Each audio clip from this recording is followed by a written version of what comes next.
What's up, everybody? Coach CeeLo here, and welcome to the No Bullshit Six Figure Sales Podcast. This is podcast number 74, I think, or 75.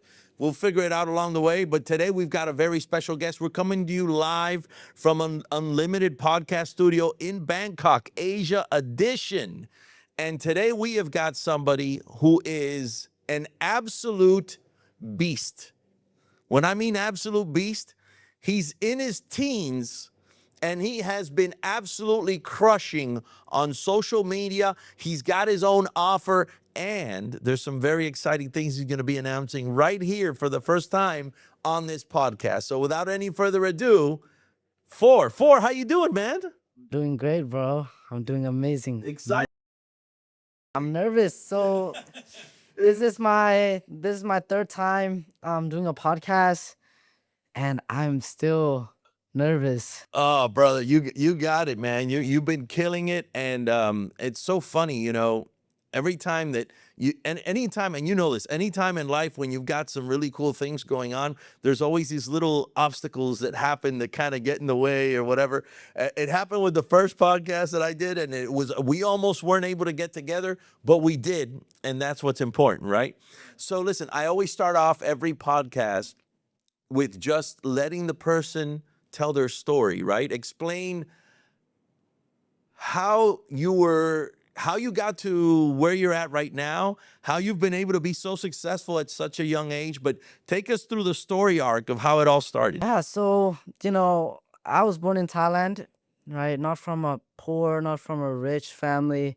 It's kind of like in between. Middle class. Yeah, middle class. And back then we were doing this tour business. So tourism was a really big business in Thailand, and it was booming. And I was just a normal kid, I was the smallest kid in class. I was happy, all this type of stuff until I think around COVID, when COVID hit. And at that time, we got into debt.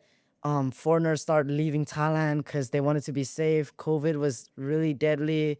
I had to stay indoors, and you know, I wasn't used to this kind of stuff where my family was struggling, that my family was, stressed.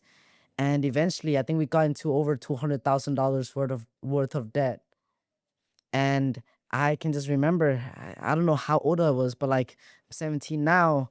Back then was 2019. So I was in my I think, I don't know, 9 or 10. But at that time, I remembered, hearing my mom in her room just, talking to her friend, talking to my dad about being so stressed. I heard her crying a lot of times like that. So I noticed that I got to change, right? And I grew up having ADHD my entire life. So I know I wasn't a good kid either in school. I was, D's, F's. I had like 3 F's in like 1 year. It was crazy. But everybody always labeled me as this kid who just never listens in class, who's always rebellious, stuff like that. And yeah, I thought to myself, like, dude, because school is for you to eventually go to college and then get a job. I was like, man, what type of job will I be getting with this bad grade? Am I gonna be a janitor or am I gonna be homeless? So that was my way of thinking. So it's like, man, I don't wanna be in that. I don't wanna be broke. I wanna be some guy who like changed the trajectory of my family tree, and I just wanna become like the main character, for example. And everybody always called me, stupid back then. I was always getting doubted in class. And, I always had this mindset where it's like, man, fuck you. I'm gonna prove to you that I am right and you guys are all wrong. And watch me, motherfucker, because I'm gonna do it. You know what I mean? So my first ever business was a dropshipping business. I tried starting a dropshipping store. I was selling water guns for this tradition in Thailand. It's called Songkran. Sure, the water festival. It's a big deal. Yeah. So I started it. I made I think in a month I made like $200, which was my first ever batch of money. It's not bad money here. Yeah. So I started off that, and then I kind of quit. And then actually, yeah, after that, after the dropshipping store, I went over and started a YouTube channel. And I was doing pranks, I was doing vlogs, I was doing gaming, all kinds of things. So wait, stop right there. How did you get into drop shipping? Did you just watch YouTube videos or? I was one of those unqualified lead. just kids, just the offer owners, they don't like having kids watching their stuff. So I was one of the I was on one of the unqualified lead. Yeah. They were texting me, calling me. As soon as they heard my squeaky ass voice, they're like, nah, they hang up. You know what I mean? I didn't know what's going on.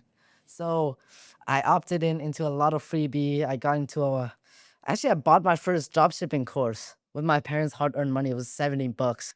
Okay. But at that time, it was so much money, and he ended up scamming me. So yeah, I don't think it's even a real person. So yeah, but he gave me this Shopify template. I use it. Ended up making me like $200, but then he just started blocking me for some reason. I don't really know. But yeah, but then as I said before, I moved onto YouTube, and I was trying to become a famous YouTuber. So I wanted to like, I wanted to be I wanted to be big in that space. So I went over and I did a lot of YouTube, 200 subs. I had one video that blew up though. It got 40,000 views. That Wow. was when I was doing Ding Dong Ditch. Yeah. So it's crazy. But yeah, I did that for quite some time until I think my friends, my family kind of got to me, as well as like my teachers, because they were playing my videos in class. I got embarrassed and I deleted the channel. I wish I have those videos saved up so I can use that for my personal brand. You know what I mean? But I ended up deleting it. So it was stupid back then. But yeah, after that, I kind of just became a normal kid for like 2 to 3 years, just gaming, going back to school, doing all of the stuff, like a normal kid, right? Until again, like we got into more debt. And at that time, my brother had to move from, Thailand to America. Now he's in Michigan. And my mom ended up spending more money. So I'm like, damn, I gotta change. Because if it's not, if everything keeps staying the same, Then everything stays the same. and everything stays the same. So I gotta make the hard decision, So I started trying a lot of other different business models. I tried, obviously I already did job shipping. I didn't find passion in it because I moved to YouTube, and then I tried copywriting. I tried trading. Trading. I invested like I think a few $100. I was winning at first, and then I lost it all. Yeah. But yeah. But I couldn't sleep at night when I was trading, man. I was just eyeing my eyes to the phone. But I was trying all of these business models, and I guess it just didn't really work for me, or I don't find much passion in until I went to Instagram because I like speaking a lot. I'm a speaker, so I started off with doing motivational videos. Yeah. And you grew your account to At that time, I grew my Instagram like within a week. I grew it to over like 100,000 followers. what? You know? In a week? Yeah, so I started off like, okay, so on my Instagram, it wasn't always motivational videos. At first, it was boxing videos. So I was hitting pads, stuff like that, just sparring. Yeah, so back then I was doing a lot of boxing. So I was posting a lot of boxing content. I was doing this challenge where it's like, yo, follow me, one follow equals one punch on the punching bag. And I think I got to like 80 followers. And then I stopped, and then I deleted all of the other posts, and I started motivational videos. And I started motivational videos. First post didn't do good. I think 10 posts it didn't do good until my 11th post, where I talked about how in this world, like, 80%, like in this world, like the richest people on this planet is never the 9 to 5ers. And I was just adding numbers up, like 80% is this, 20% is this, 5% is this. But guess what? Not a single 1% are are 9 to 5ers. So I was talking about that, and that video blew up. I think right now it got like 12 million views, All on its own, just like that. all on its own. And then I kept doing, I kept doing it, and I was averaging like 100,000 views until one of my motivational videos went to like 42 million views. And that video alone, it got me like 200,000 followers from just one single video. Wow. Yeah, it was crazy. And at that time, I remembered like my ego was so big. I walked outside like, damn, I'm a different motherfucker. And then everybody knows me. I felt like a celebrity. And then every single video I post, millions of views, millions of views, millions of views. But at that time, I wasn't making money. And I realized that views, followers does not equate to money, right?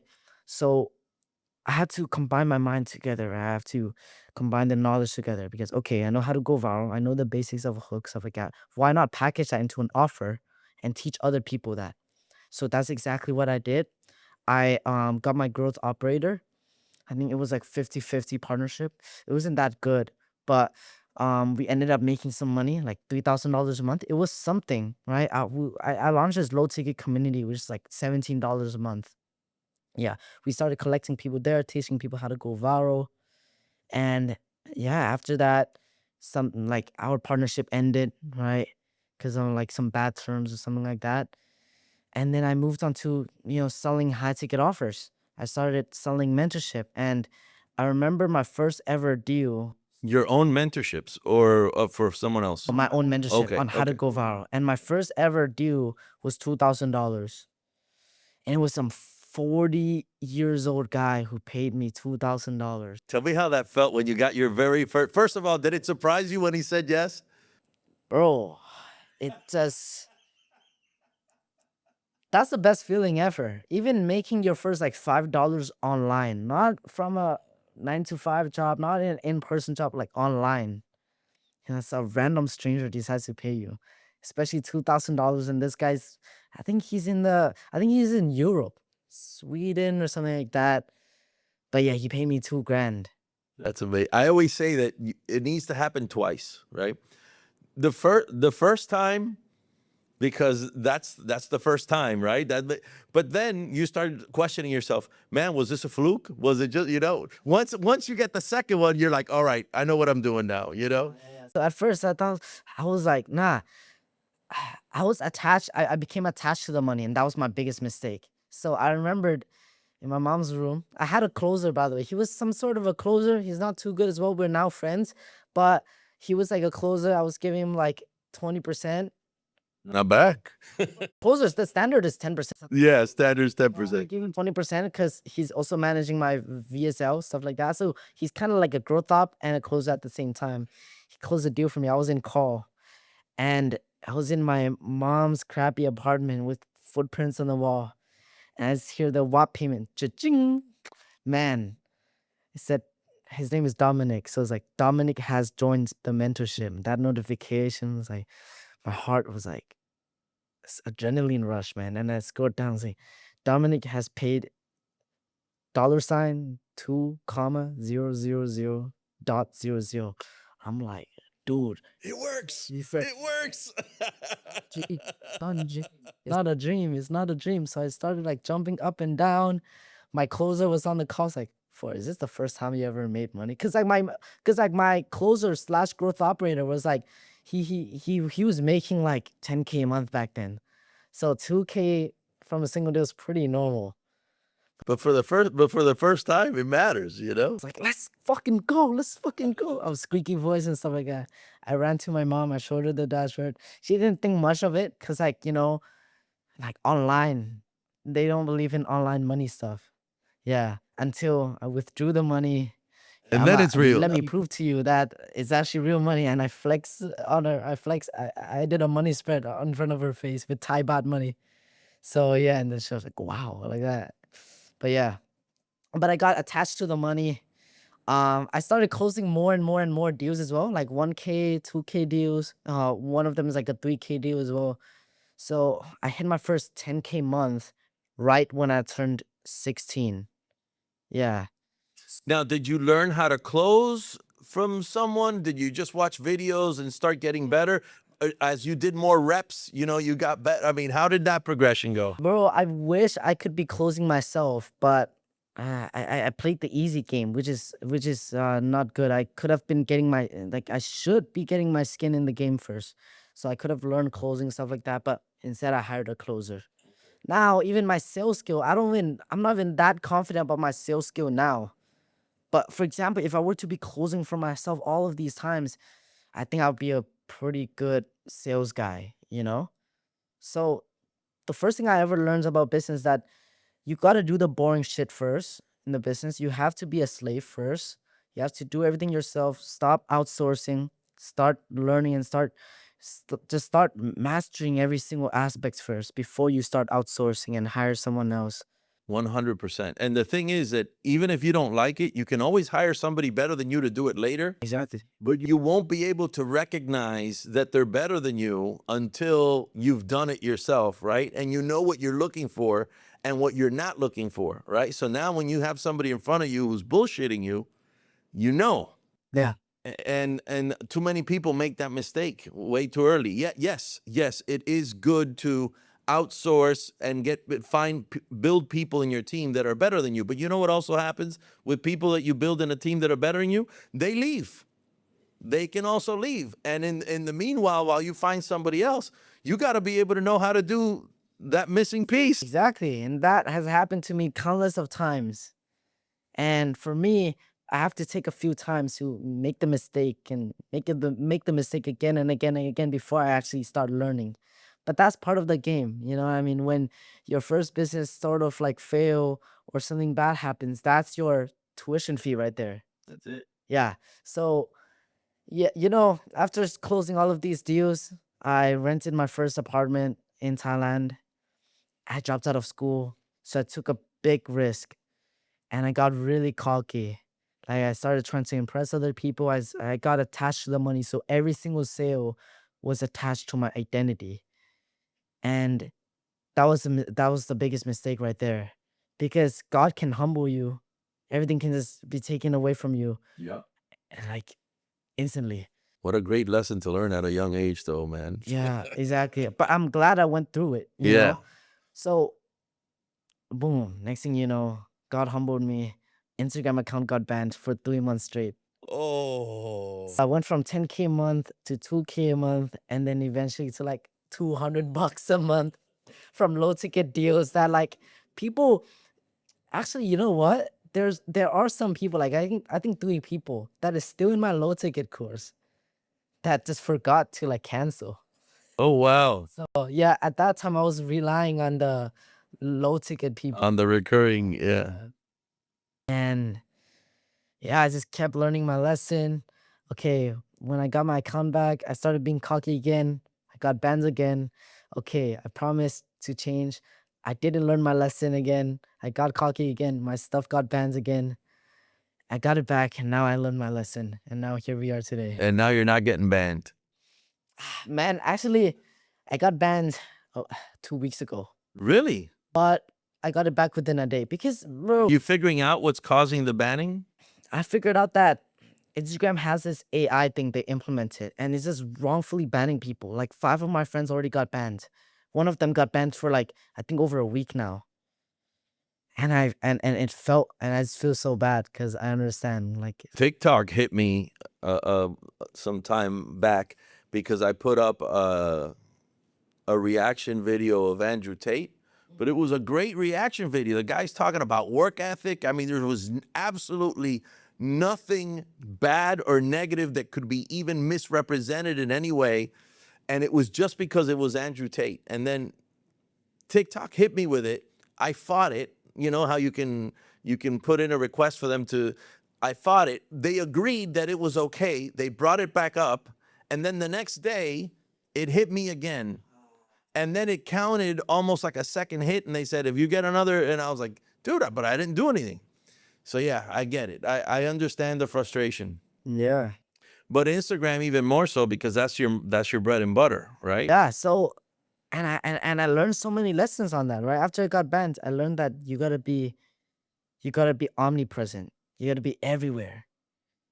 So now I'm building my YouTube up. I'm even starting live streaming. Let's go. Twitch and Kick and YouTube. Let's go. Yeah. And another thing is you have to own your audience, right? So maybe if you haven't done it yet, have a way of getting everyone's information, their email, maybe like an opt-in or something like that, or maybe from the WAP information, however it is, right? But be able to own everybody's email so that if you ever get deplatformed from any platform, you still have access to everybody or almost everybody.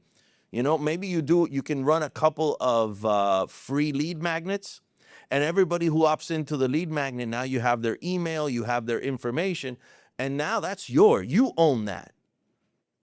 And then now when you get together as you're making connections, man, you're so young and you got this really cool vibe and this cool energy. So I know you're gonna make these great connections like you've been doing in Bangkok this weekend, for example. There's going to be people that are going to want to collab, and what happens is they collab with each other's audience, and they, oh, all right, hey, you can email to my list, I'll email you to your list, and you just grow, right? And that's what you naturally do on IG. But again, the question: what happens if they pull you down on IG or on TikTok or on YouTube? On Instagram and TikTok and Facebook there and YouTube as well, there's actually services where like you can pay to ban people. What? So I wouldn't doubt if like Like a hater? not a hater, but for a competitor. A competitor can Well, do that, yeah. right? But business is business, you know what I mean? Like they are trying their best to just be on the top and they'll do whatever it takes. So that's that's a dark secret about business here. Is like it can get dirty. I had never, you know, that you just taught me something. I had no idea. Number one, I didn't know that was possible. And number two, I didn't even think I figured, you know, I come from an abundance mindset, right? So I feel like there's enough for everybody. Go out there and get it, you know? I never thought that people would act like competitors. And it kind of makes sense because in real business, that kind of stuff happens all the time. I just didn't think of it that people would pay to have somebody Yeah, deplatform. it's even that. Even, you know, some people, like for example, for me, when I get banned, back then, long time ago, shouldn't have done it, but like I paid like some quote unquote rep to unban my account. Maybe or maybe not, they can unban you. It doesn't matter. If they can, that's even worse. Because think about their minds, like, okay, this guy just paid me 2 grand to unban his account. Let's ban it again. He come back to me. So that also happens. Okay, that makes sense because I didn't know you could pay to ban people, but I did know I've known some people that were pretty high up there in the scene, in different scenes, network marketing and in marketing itself or whatever, and they got hit, and they put out messages, hey, anybody know somebody? And everybody always knows someone that can do that can unban you, that they've got like a connect into the companies themselves to make it happen. So that makes sense. Yeah. All right, so let's bring it back to where we were at. So you got banned, you made it back, and what would you say is like the most money you've made in a month? 40 grand. It was in December 2025. Amazing. Yeah. Amazing. And most of it wasn't even you closing. It was your closer closing for you. Which, by the way, he's making good money too then. Yeah. Nah, I mean, like, that was like, okay, well, my first ever sale, which was like 2 grand, was my old closer. And I had my new closer around like August to January. And at that time, like, yeah, we were printing a lot. Yeah. So that closer, I knew it from a client of mine. And bro, I give him 20%. So just for closing, because I was generous, you know. But he was closing. I was doing the setting myself. So technically, at around December 2025, even though I was making my highest month, I didn't have time to enjoy the fruits of my labor because I was just in my room, Working your ass off. 10 a.m. to 3 a.m. on my phone, DM setting. From the outside perspective, it might look like I'm gaming or just arguing with a girl or anything like that, but no, I was just working. Of course, yeah, sometimes I go out and eat, but like whenever I go out, it's like the world just became black and white, you know? And that's with like even though I was making the most amount of money, it wasn't bringing me happiness, you know? So money is not everything. 100%. Yeah. Man, you got a lot of wisdom for your age. Thank you. You know, and I think that those little things that have happened to you are great blessings because for a lot of people, they end up learning that so much later. And imagine well, now you live on your own, but before you lived with your parents, right? easier when it happens younger than later when you've got a million responsibilities on top of you, and then you're scared, you know, that Exactly. Like it's at first short term is a curse. The long term is a blessing. You know what I mean? So everything, every problem that's, happening, or any obstacle that's coming through your way is actually a blessing in the long run, because you're learning something. You're learning something that even college won't even teach you that. 100%. Right? Like even if you were to pay someone 100 grand, like, and if they were to teach you it, you still wouldn't learn from it, because by learning you gotta experience it. You gotta experience it to learn. You don't learn it by, okay, having some guy tell you what to do. Okay, like you might be, okay, yeah, I won't do that, but then you don't actually remember the lesson. Well, and are some people can learn from other people's experiences, and some people are a little more hard-headed and they have to learn from their own Yeah, lessons, right. right? I Like, think I and I get you, dude. I dropped out of high school at the age of 15. Oh, really? At the age of 15, I left school. I was I I wasn't bad. I was just very rebellious, right? I've always been very rebellious. And so, but you start talking to more and more entrepreneurs, and you're going to hear very similar stories. It's people that they're always questioning authority. They're always questioning, why is this done this way? Is there a better way? That's what makes you a good entrepreneur, is always asking, is there a better way of doing this? Why are we doing it? Why is everyone else doing it this way when you can do it that way, right? And you come up with ideas, and brings the creativity, and everything else that comes along with it. So that's not that's not a that's not a bad thing, right? Now, I'm not out there telling people to leave school. What I'm saying is, a lot of entrepreneurs ended up figuring that out earlier in their life, and then you've got, and still, I'm one of those hard-headed people that had to go through every time. I don't care how many times somebody may have told me something, Me too. until I went through it. And sometimes even went through it a couple of times.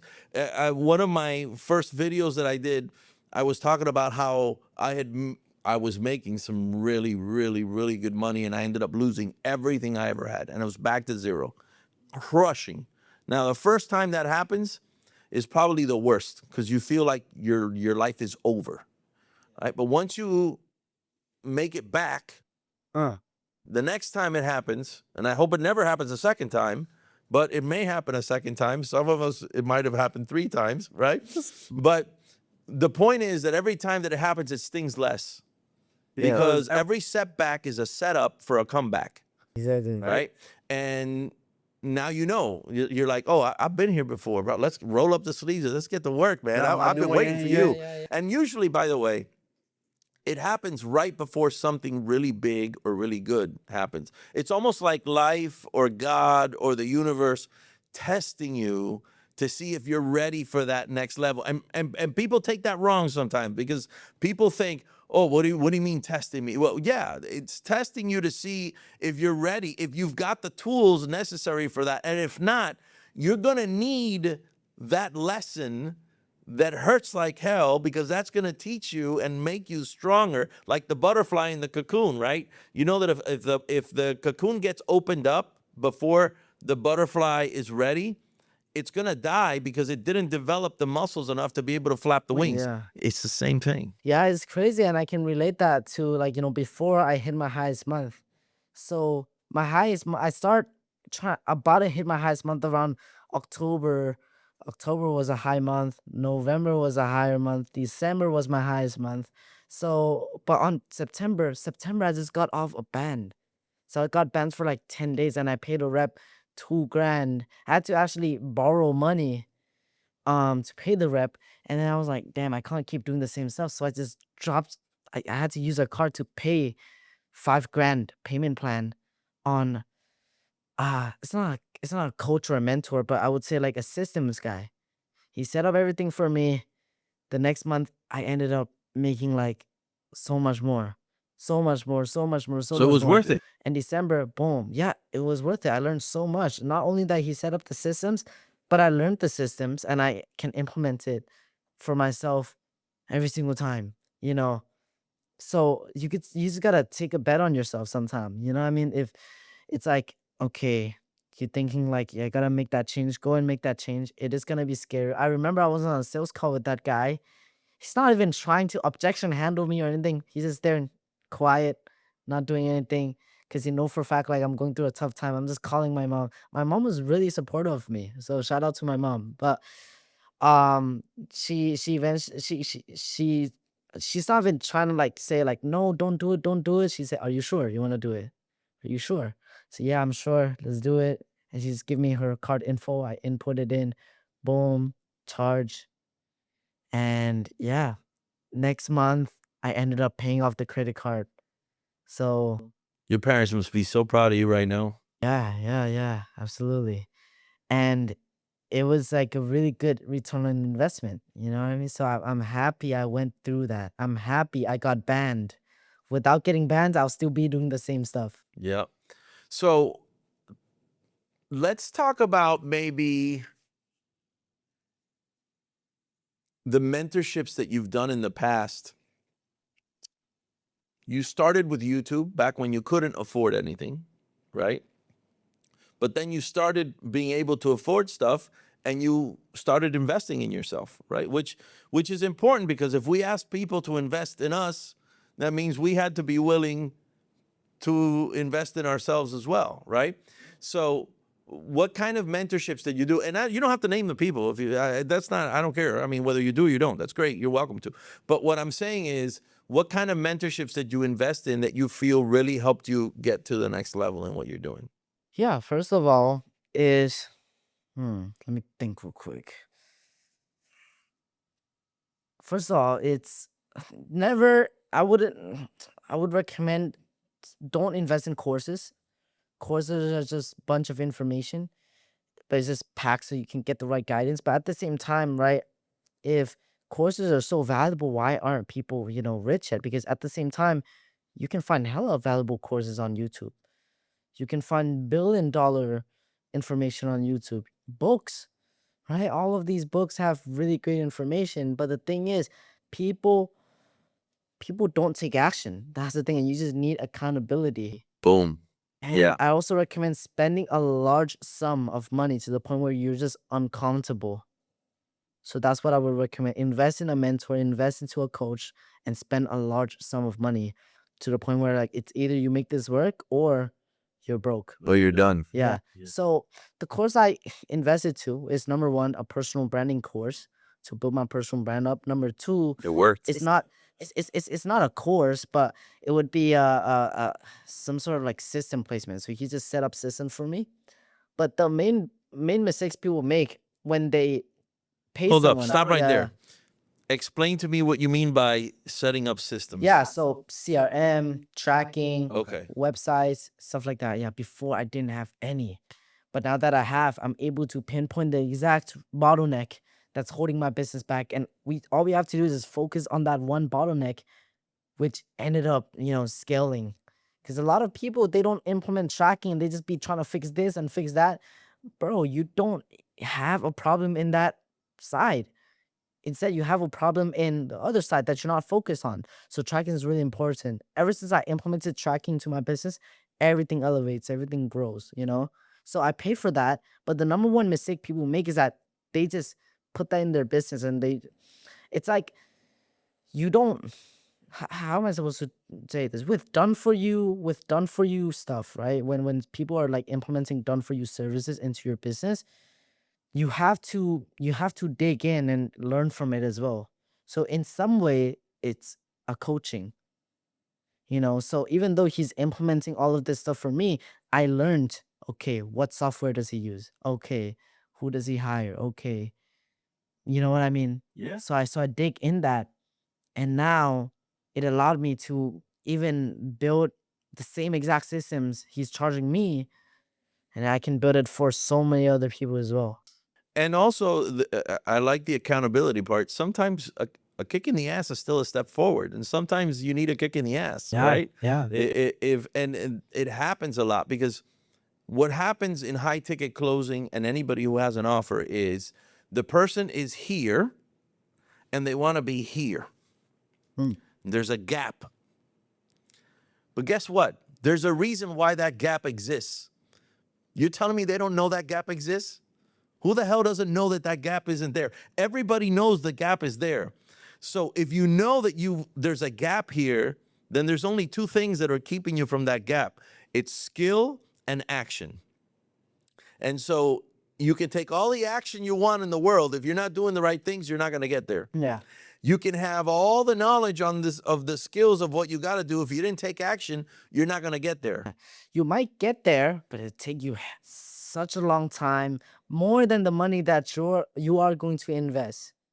And everything is money at the end. It's Time. time and money, right? Yeah. So you either pay money to save time, or if you're really, really young and you want to go that route, then you can devote all of this time and save money. But everybody who makes a lot of money knows that the value of time is greater than the value of money. And so you pay for the time so that you can get there quicker. Exactly. Exactly. It's not about like, saving money. You might be like, oh, it took me 10 years to get to where I am today, and I never spent 30 grand on courses or mentorship. But the thing is, 10 years is a long time. And that is also money. You know what I mean? Imagine versus a guy who spends 30K on courses and mentorship, not courses, F that, but mentorships, right?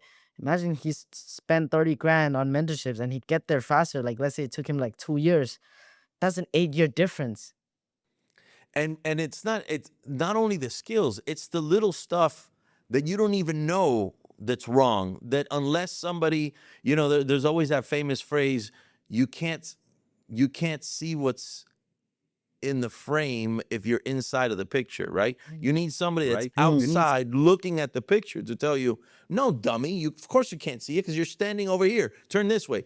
Oh, there it is, And so there's a bunch of things like imposter syndrome, like the pendulum complex. There's a bunch of things that if the mentor is an actual mentor that can coach people, so now it's not just teaching you the skill. The skill's important, but it's not just teaching you, hey, this is what you got to do. It's tell you the reason why you haven't done it is because of this, and you need to get up off your ass. Yeah. And all of a sudden now they see it being real.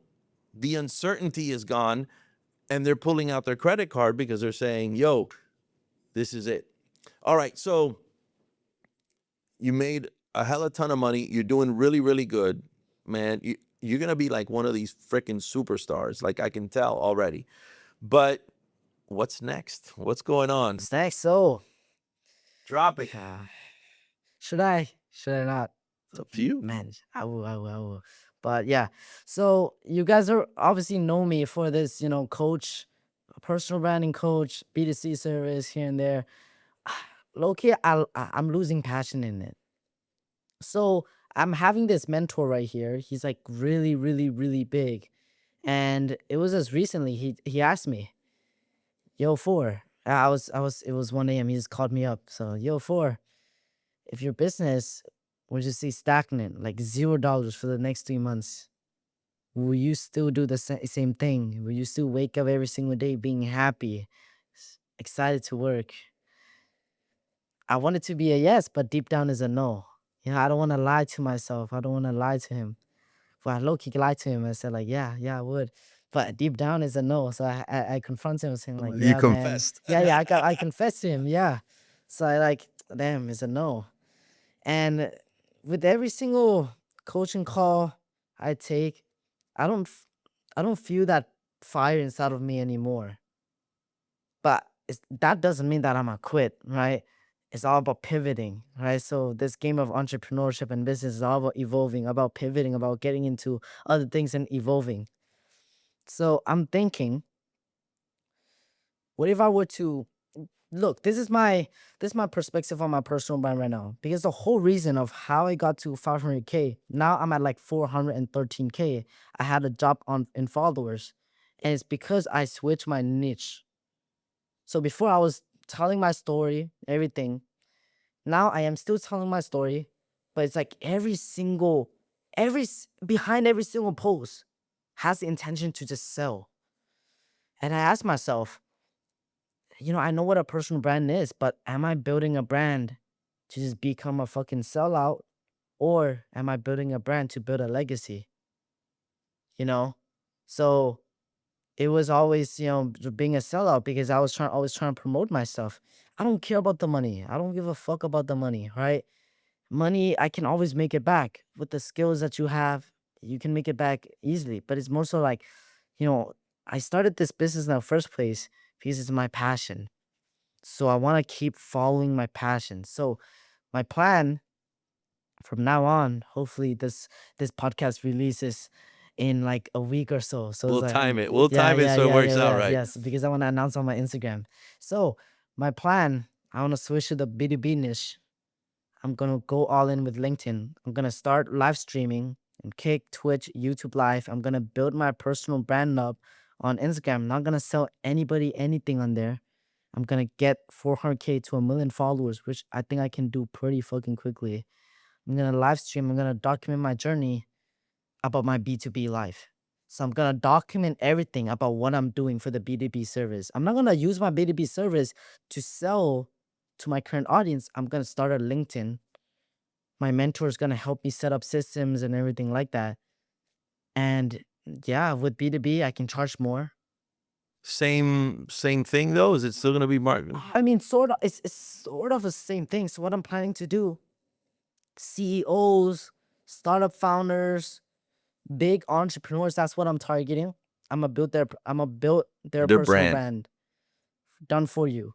And the whole reason why is this, like when an investor looks up looks you up before they invest into your business, they'll look you up on Google.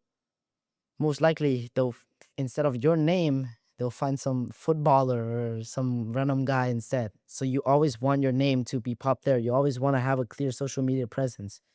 Plus, building your personal brand gives you so many opportunities. You're building a legacy. You're connecting with people. You're getting inbound deals really easily because with my coaching business, we barely had any disputes.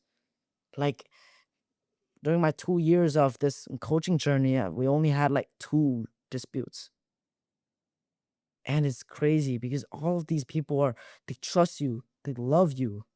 They're like, it's like a cult. You know what I mean? So that's my plan. I can charge higher. I'm gonna document my journey and not gonna wait. I think that's gonna work really good, man. Especially the documenting part. There's a kid out of Miami that he started.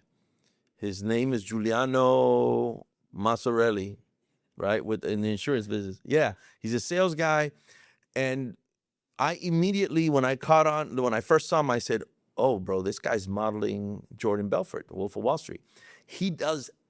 I don't know if everybody knows this, but he is literally taking on the mannerisms, the speech, the patterns, everything of what Jordan Belfort does, right? I'd say maybe half of the audience knows it, half of the audience doesn't know it. But that's not the point. The point is that he's become really, really successful in his business. But the other part is that he's built a huge following of people because he's documenting his journey. And now because of that, and because it's the insurance business, and in the insurance business, you build teams, now he's got an influx of people dying to work with him. So it's crazy. Yeah, so with my personal brand, I'm going to build a community, free community where anyone can just join. I think I'm gonna filter the people that are not serious out. I'm gonna build a really amazing community. I've done it before. I had it on Discord. I had like around like 3,000 members there, still inside, but it's really inactive. But yeah, I want to build a community there. I want to build a cult like following again. Get these 100K followers, 100K followers every single week again.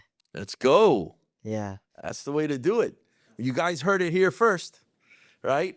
So I'm gonna have all of his socials here. So make sure you like, follow, subscribe, everything that we talked about earlier.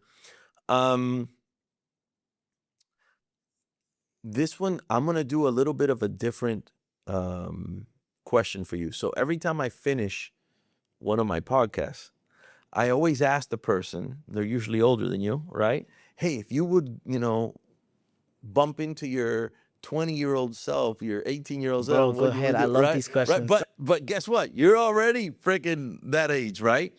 So I'm gonna It would be crazy if you were to bum in when you were like a 5-year-old. but no, actually what I'm gonna say is one of the hardest things for someone of your age to do is, at least it's been my experience in all the different sales fields that I've worked in, is getting people that are older than you sometimes to take you serious. Now, the good thing is that the proof is in the pudding. You just got to look at your followers and know that you know what the hell you're doing, right? Yeah. But let's say that it is. And by the way, when I was looking into you and wanting to send you messages and stuff, I already saw people that I know that were following you, right? People that are my buddies back home in Miami that are following you. I saw a couple names on there. I'm like, all right, all right, all right. He's legit. He's Yeah, yeah. legit. So I'm gonna turn it around. What would you tell somebody who's watching this right now who wants to build their personal brand? And it's the opposite. It's not someone young. It's somebody that's older that they're probably on social media, but they don't even use social media the way that somebody your age would use it, right? What kind of advice would you give them in terms of building their brand and in terms of locking themselves in? Because that's the future, man. You meet somebody now and they don't even Google you anymore. They'll look you up on Instagram, they'll look you up on Nowadays, LinkedIn. they don't care about your job resume or anything like that, your personal brands, everything. So my number one advice is do not be scared to just show everything. Don't put on a fake persona. Don't be, telling people stuff you didn't been through or stuff that didn't happen. Be your authentic self. The good and the bad, both. Good and a bad. Because trust me, like that will pay off. With all of your problems, with all of the stuff that you're struggling with all of the lessons you've learned, talk about that. Be you, be yourself. And just overall, do not treat content like a to-do list. Don't be like, oh, today I gotta post content, tomorrow I gotta post content, today my task is to record 3 reels. No, content is a lifestyle. So with every single thing that you do, like for example, here, like I can put out a phone or your wife is recording, right? I can post that on my Instagram or I can use it as a B-roll shot for my next upcoming reel, right? Because content is a lifestyle. You want to document everything. So number one lesson is just don't fake anything, don't hide anything, and just be you. Be yourself. There's gonna be people that connect with you. If you're yourself, you'll be surprised of how many people relate to you. Maybe someone's like a doppelganger or like they have the same personality, everything. You know what I mean? And it's amazing. When you start being yourself, everything just comes and falls into your place. And that way, you're building a long term legacy. You're not building a legacy of the stuff that you faked. You're building a legacy of your own experiences, your own story. And people just come to you naturally, and you're building a cult like following because people can see through who's faking, who's not faking. The ones who's not faking tend to have a long term personal brand. That makes a lot of sense. Yeah. You guys heard it here. Anyway, man, I had such a great time having you here on the podcast. Um, I'm still going to do the other question because guess what? You're not going to run into your 17-year-old self because it's right here. But what if you've got friends, you've got followers, you've got people that are really, really young and they've got that drive and they want to be successful, but they kind of don't know what to do next, or what kind of advice would you give them in terms of how you went from selling those little water guns for the festival and making $200, which was still important because that was your first $200, right? But how you went from that to popping 40,000 a month, 30,000 a month, and everything else is going to be coming down the way. What would be some good advice for those young kids? Yeah. I mean, just get your skin in the game. You know what I mean? Like a lot of kids are scared to do the hard stuff or the boring work. They always want to get into this excitement, first sale, Jordan Belfort type of energy, and all of this dopamine, high dopamine chasing activities. But business is just 99% like in the mind, in the mental. You just gotta be, it's like meditating. Like you gotta be focused. You just gotta be doing the stuff that you don't wanna do. And the work that you're avoiding, that is the magic that you're looking for. Boom. That is the exact results that you're looking for. So all the boring stuff, you gotta do it. You gotta get your skin in the game. The stuff that you're avoiding is exactly the things that you need to do to be successful. I'm stopping right there because that is probably the biggest nugget that you dropped out of everything that you said. That was amazing. Anyway, guys, my name is Coach CeeLo, and I have helped thousands of salespeople reach, attain, maintain six figures. Live here from the Ultimate Podcast Studios in Bangkok. And my good buddy, we're out of here. Let's go.